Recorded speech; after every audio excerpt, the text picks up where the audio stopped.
Okay, so I did what I said I wouldn't do. I downloaded Oblivion Remastered. Oh, hell no! But this is more of a curiosity to see if it will even run on my system, which, for your information, is this. So now, let's just get into it and not waste any more time. After installing this remaster that is over 20 times the size of the original, I tried to run it firsthand and this came up. So naturally, I ignored it and went with it anyway, and pretty soon after, I got a crash. And I thought, oh, that's because my PC just can't run it. So I went and looked for some fixes. And one of those fixes was to have the latest driver installed. So, okay, after updating my graphics driver, now it was actually able to start, which I firstly did not believe it would do anyway. But it was a nice surprise. But even though it runs, it seems to be stuttery, even though it is only in the menu at this point. And to make sure I was going to get somewhat of a decent amount of FPS in order to still be able to call this video a video and not a slideshow, I set everything to low and used FSR3 at ultra performance in 720p. This is the intro cinematic and it looks kind of okay, but still stutters. The stutters won't go away for the rest of the video, by the way. That is mainly because it's using the RAM as VRAM, since 2 GB just isn't enough. Here we have the character selection, which looks sort of crappy, not gonna lie, and also feels a bit sluggish. And by the way, the FPS count is about 25, so I suppose it's sort of cinematic at this point, right? Wink wink. So let's hop in the gameplay and see how this will go then. In the dungeon, the stutters are hella real, and to be honest, playing at this sort of quality just doesn't make sense spending that much money for this game. You might as well stick with the old game at this point. You can't even tell what sort of race the guy in the other cell is. I would not expect more than a constant of 15 FPS in this game if you are really thinking of playing it with a 1050 or a 1050 Ti. Also with really questionable video quality, at 720p I mean. So I went over a bit farther in the sewer, and this is that first battle scene, where it averages like 5 FPS I think.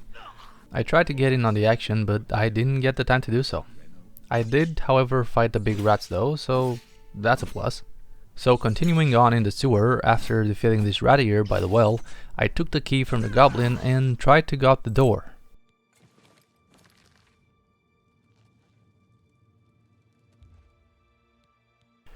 And then the game crashed. And it just kept crashing and refusing to even start up in the menu ever again. I was thinking this was because of me not having enough video memory, which also might have played a part, but then the game wouldn't start up in the first place, at all, which it did once, for like half an hour. So I went and looked online for a fix, and I tried everything. I tried deleting those DLL files, running it as an admin, I tried to mess around with the graphics settings, nothing worked. I even tried to revert my overclock because apparently the game has problems with that too, and that didn't work either.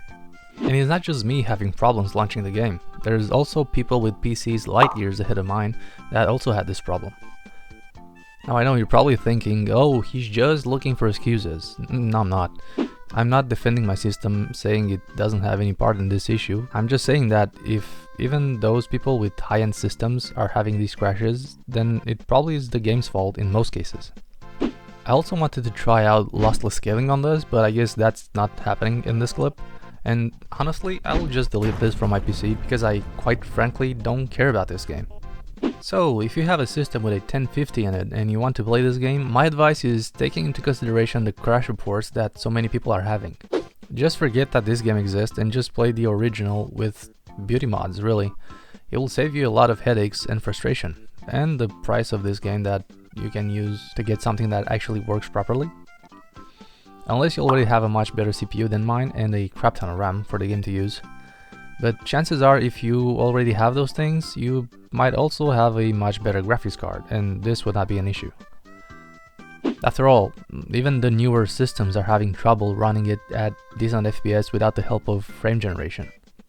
So what's the point? I personally don't see it.